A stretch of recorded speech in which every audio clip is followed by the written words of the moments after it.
বন্ধু কখনো হয় না পুরনো দিন ক্ষণের খাতায়, জানি নেই শুরু নেই শেষ বন্ধুত্বে।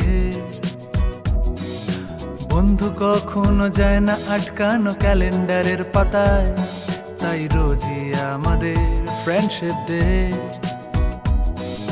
ক্লাসের চারপাশে সারাতে দিন,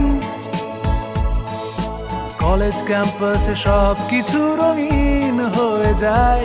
পেয়ে যায় বন্ধুকে কখন কে, তাই রোজই আমাদের ফ্রেন্ডশিপ ডে। পেয়ে যায় বন্ধুকে কখন কে, তাই রোজই আমাদের ফ্রেন্ডশিপ ডে।